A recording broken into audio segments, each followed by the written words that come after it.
ఇద్దరు మిత్రులు అని మనం మాట్లాడే ప్రయత్నం చేస్తాం. ఇద్దరు మిత్రులు అంటే ఎవరు అంటే, ఒకటి రేవంత్ రెడ్డి చెప్పినట్టుగా గత ప్రభుత్వంలో అధికారంలో ఉన్న రెండు పార్టీలు బీఆర్ఎస్ అలాగే వైఎస్ఆర్సీపీ ఇద్దరు మిత్రులుగా మారి రాష్ట్రానికి నష్టం చేకూర్చారు అనే అంశాన్ని తెరపైకి తీసుకొచ్చే ప్రయత్నం చేస్తున్నారు రేవంత్ రెడ్డి.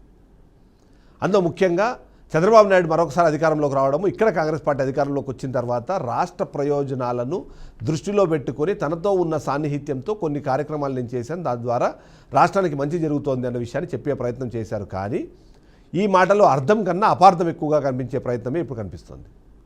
ఎందుకు అంటే, వీళ్ళిద్దరూ కలిసి నడిచే క్రమంలో తెలంగాణకు జరుగుతున్న లాభము, అదే సందర్భంలో ఆంధ్రప్రదేశ్ రాష్ట్రానికి అవే నష్టంగా మారుతున్నాయన్న విషయాన్ని కూడా తెరపైకి తీసుకొచ్చే ప్రయత్నాన్ని ఇప్పుడు వైసీపీ సోషల్ మీడియా చేసే ప్రయత్నం చేస్తుంది.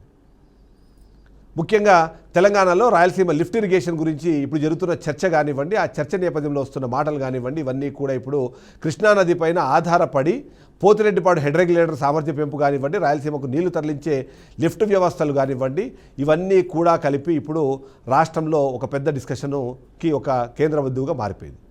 రాష్ట్ర విభజన తర్వాత కృష్ణా జలాలపై స్పష్టమైన వాటా తేలకముందే ఏపీ ప్రభుత్వము డౌన్ స్ట్రీమ్ నుంచే నీటిని ఎక్కువగా ఎత్తిపోతలు చేసేందుకు అవసరమైన ఏర్పాట్లు చేసుకుంది. దానివల్ల నల్గొండ, మహబూబ్ నగర్, మాలమూరు ప్రాంతాలకు నీటి లభ్యతపై ప్రభావం పడుతుందన్న ఆరోపణలు వినిపించే నేపథ్యంలో దీని ద్వారా తెలంగాణకు రావాల్సిన నీళ్లని ఏపీ ముందే తీసుకెళ్లిపోతోంది. ఇది కృష్ణా ట్రిబ్యునల్ ఏదైతే ఉన్న ఆలోచనకు ఉందో దానికి విరుద్ధమని చెప్పే నేపథ్యంలో తెలంగాణ ప్రాజెక్టులు, ముఖ్యంగా పాలమూరు రంగారెడ్డి, అది ప్రాబ్లం వస్తుంది. కాబట్టి రాయలసీమ లిఫ్ట్ ఇరిగేషన్ సంబంధించిన ఏదైతే ఉందో దాని గురించి మాట్లాడే నేపథ్యంలో అప్పట్లో అధికారంలో ఉన్న టీఆర్ఎస్ పార్టీ అలాగే జగన్మోహన్ రెడ్డి ఇద్దరూ కలిసి రాయలసీమ లిఫ్ట్ ఇరిగేషన్కి నీటి కేటాయింపుల నేపథ్యంలో జరిగిన ఆ చర్చలు కానివ్వండి, వాళ్ళు చేసిన పనుల వల్ల రాష్ట్రానికి నష్టం జరుగుతుంది. కానీ దీన్ని వైసీపీ తనకు పాజిటివ్గా మార్చుకునే ప్రయత్నం చేస్తుంది. ఇప్పుడు అధికారంలో ఉన్న రేవంత్ రెడ్డి, చంద్రబాబు నాయుడు ఇద్దరూ కలిపి ఓవైపు రాయలసీమకి, మరోవైపు ఆంధ్రప్రదేశ్ రాష్ట్రానికి నష్టాన్ని చేస్తున్నారు. అప్పుడు అధికారంలో ఉన్న వైఎస్ జగన్మోహన్ రెడ్డి కేసీఆర్ దగ్గర ఉన్న సాన్నిహిత్యాన్ని ఉపయోగించుకొని రాష్ట్రానికి లాభం జరిగేలాగా, రాష్ట్రానికి మంచి జరిగేలాగా ఆయన డౌన్ స్ట్రీమ్ నుంచే వాటర్ని పెంచడం కానివ్వండి, పోతిరెడ్డి హెడ్ రెగ్యులేటరీకి సంబంధించిన అంశాల్లో ముందుకు వెళ్ళి రాష్ట్రానికి మంచి చేసే ప్రయత్నం చేశారనే ప్రయత్నం కనిపిస్తుంది మనకి. ఇక పోలవరానికి సంబంధించిన డిస్కషన్ కూడా మనం చేస్తూ ఉంటాము.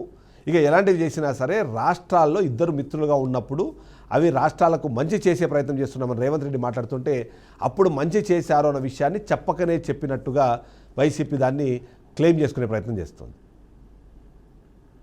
కృష్ణా ట్రిబ్యునల్ సంబంధించి కానివ్వండి, గోదావరి బేసిన్ సంబంధించిన అంశాలపైన ఎప్పటికప్పుడు డిస్కషన్ జరుగుతూనే ఉంటుంది. కేవలం ఇది రెండు రాష్ట్రాలే కాకుండా మన చుట్టూ ఉన్న చాలా రాష్ట్రాలతో కూడా మనం కొట్లాడాల్సిన అవసరం ఉంటుంది. ఈ నేపథ్యంలో కలిసి నడిచే ఆలోచనలో అందరికీ లాభం చేకూరాలి, కానీ ఒక ప్రాంతానికి లాభము, మరో ప్రాంతానికి నష్టం జరిగేలాగా వీళ్ళు వ్యవహరించారు అన్నది చెప్పే ప్రయత్నం చేస్తున్నారు. కానీ వైసీపీ మాత్రం దాన్ని చాలా పాజిటివ్గా మలుచుకునే ప్రయత్నం చేస్తుంది. అందులో భాగంగానే ఇప్పుడు చంద్రబాబు నాయుడు ఒకటి రాష్ట్రానికి రావాల్సిన జలాలను సాధించుకునే క్రమంలో రేవంత్ రెడ్డితో ఉన్న స్నేహాన్ని అడ్డం పెట్టుకొని ఆయన ఉపయోగించుకుంటుంటే, చంద్రబాబు నాయుడు మాత్రం రాష్ట్రానికి నష్టం చేస్తున్నారన్నది చెప్పే ప్రయత్నం చేస్తున్నారు. దానికి ఎగ్జాంపుల్గానే కేవలం నోటి మాటగా అడిగిన ఒక అంశాన్ని బేస్ చేసుకొని ఆయన రాయలసీమ లిఫ్ట్ ఇరిగేషన్ కానివ్వండి, ఈ మధ్యకాలంలో జరిగిన చాలా అంశాల్లో ఆయన వెనక్కి తగ్గిన పరిస్థితిని ఎగ్జాంపుల్గా చూపించే ప్రయత్నం చేస్తున్నారు. వైఎస్ జగన్మోహన్ రెడ్డి అధికారంలో ఉన్న 5 సంవత్సరాల్లో నీటి పారుదలకి చాలా ప్రాధాన్యత ఇచ్చారు. కాబట్టి మిగిలిన రాష్ట్రాలతో ఉన్న అంశాలని అడ్వాంటేజ్గా తీసుకొని, వాళ్ళతో ఉన్న స్నేహాన్ని అడ్వాంటేజ్గా తీసుకొని తద్వారా రాష్ట్రానికి ఎక్కువ నీళ్లను తీసుకొచ్చే ప్రయత్నం చేస్తున్నారు. అందులో ముఖ్యంగా మిగులు జలాల పంపకాలు అన్నవి అఫీషియల్గా జరగకపోయినా సరే వాటి కేటాయింపులు ఎక్కువగా జరిగేలాగా, లేదా వాటి లభ్యతని, వినియోగాన్ని పెంచుకునేలాగా ఆయన చేసిన కార్యక్రమాలు ఏవైతున్నాయో అవి ఇప్పుడు రాష్ట్రానికి మంచిగా మారాయి. కానీ ఆ తర్వాత పరిణామ క్రమంలో రాష్ట్రంలో ప్రభుత్వం మారడము, ఆ మారిన ప్రభుత్వ నేపథ్యంలో ఇప్పుడున్న పరిస్థితుల్లో రాయలసీమకు పూర్తి స్థాయిలో చంద్రబాబు నాయుడు నష్టం చేస్తున్నారు. ఆ నష్టం చేస్తున్న పరిస్థితుల్లోనే ఈ సమస్య వస్తోంది అన్నది కనిపిస్తుంది. అందులో భాగంగానే కేసీఆర్, జగన్మోహన్ రెడ్డి ఇద్దరు ఉన్నప్పుడు వాళ్ళిద్దరూ పరస్పరంగా ఎప్పుడు రాజకీయంగా విమర్శలు చేసుకోలేదు. ఎందుకంటే మనం చూసాం 2014 అధికారంలోకి వచ్చిన తర్వాత ఓటుకు నోటు కేసు అన్నది తెరపైకి రావడం, అప్పుడున్న రాష్ట్ర ప్రభుత్వాన్ని ఇబ్బంది పెట్టేందుకు చంద్రబాబు నాయుడు ప్రయత్నం చేశారు. దానిలోకి అనుగుణంగానే ఎమ్మెల్యేలను కొనుగోలు చేసే ప్రయత్నం జరిగిందన్న ఒక ఆరోపణలు వచ్చిన నేపథ్యంలోనే ఆంధ్రప్రదేశ్ రాష్ట్రానికి ఉమ్మడి రాజధానిగా హైదరాబాద్ ఉన్నా సరే వదిలేసి ఆ ఆంధ్రప్రదేశ్ రాష్ట్రానికి వెళ్ళి అక్కడ హోటళ్లలో ఉండి పాలన కొనసాగించారు. ఆ వైరుధ్యాల నేపథ్యంలోనే ఇద్దరు ఒకరితో ఒకరు మాట్లాడుకోకపోవడము, రాష్ట్రాలకు సంబంధించిన అంశాల్లో ముఖ్యంగా విభజన నేపథ్యంలో రాష్ట్రానికి వచ్చే చాలా విషయాల్ని వదిలేశారు అన్న పాయింట్ని కూడా చెప్పే ప్రయత్నం చేస్తూ ఉంటారు వైసీపీతో పాటు చాలామంది విశ్లేషకులు. ఆ విధంగా చూస్తే వాళ్ళిద్దరి మధ్య ఉన్న వైరము ఆ తర్వాత జగన్మోహన్ రెడ్డి అధికారంలోకి వచ్చిన తర్వాత మరింత స్నేహంగా మారి తద్వారా విభజన హామీలను కంప్లీట్ చేసుకునే క్రమంలో పాటు ఇలా నీటి లభ్యతను పెంచుకునే ప్రయత్నం కూడా జగన్మోహన్ రెడ్డి చేశారు. తద్వారా ఇద్దరు మిత్రులు చంద్రబాబు నాయుడు రేవంత్ రెడ్డి, మరోవైపు జగన్మోహన్ రెడ్డి కేసీఆర్, వీళ్ళిద్దరూ వాళ్ళలో ఎవరైతే స్ట్రాంగ్గా ఉన్నారో వాళ్ళు వాటిని ఉపయోగించుకునే ప్రయత్నం చేస్తారు. ఇప్పుడు రేవంత్ రెడ్డి అప్పర్ హ్యాండ్లో ఉన్నట్టుగా రేవంత్ రెడ్డి ప్రమోట్ చేసుకుంటున్నారు, దాన్ని ప్రచారం చేస్తున్నారు. దాన్ని ఎగ్జాంపుల్గా చూపించి వైసీపీ అప్పుడు అధికారంలో ఉన్న జగన్మోహన్ రెడ్డి కేసీఆర్తో పనులు సాధించుకున్నారు. ఇప్పుడు ఆ విషయంలో చంద్రబాబు నాయుడు వెనకబడ్డాడు.